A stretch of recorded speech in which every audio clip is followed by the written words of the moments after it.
Harlequin Historical and HarlequinAudio present The Captain's Christmas Journey by Carla Kelly. Performed by Helen Keeley. To my parents. Dear reader, I'll admit it. I like to get presents. I give good ones, too. Part of the fun of Christmas in our house, and yours too, I imagine, is unwrapping presents from friends and family. I've long since given up the more childlike anticipation that involves shaking a package and hoping for a clue about what is inside. But I still anticipate. Quite often in our family we give each other books. The fun lies in discovering what someone we know and love thinks we might like to read. How well do they know us? This is the story about a wartime journal and a Royal Navy captain returning it to a family in mourning after the history-changing Battle of Trafalgar.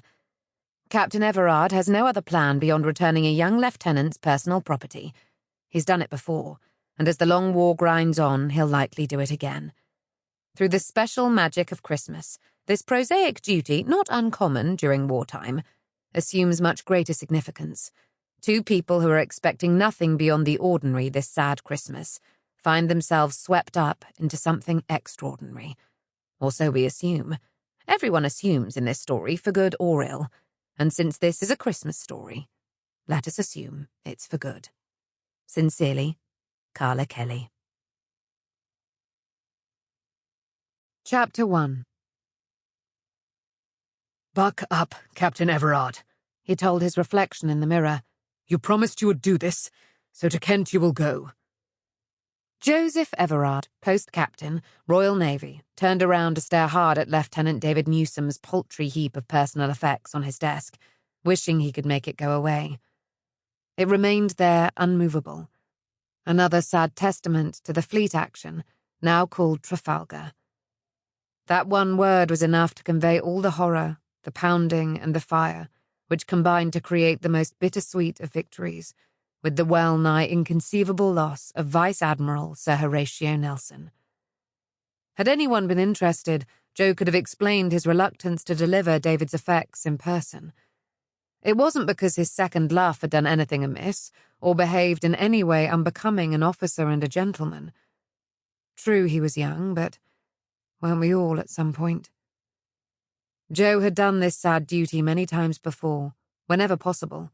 He should have been inured to the tears, the sadness and the resentment, even when a mother, father, or wife had stared daggers at him, as if he was the author of their misery, and not Napoleon. Left to his own devices, Joe Everard would happily have served king and country, patrolling the seven seas and engaging in no fleet actions whatsoever. He had never required a major, lengthy war to prove his manhood. They were all puppets in the hands of Napoleon. Now that war had resumed after the brief peace of Amiens, Joe saw no shortcut to victory for years. Something worse explained his reluctance for this distasteful duty, something Lord St. Vincent, or as he had been then, Captain John Jervis, had described one night. They had come off victorious in some fleet action or other. They tended to blur together, and Captain Jervis and his men were moping about in the wardroom.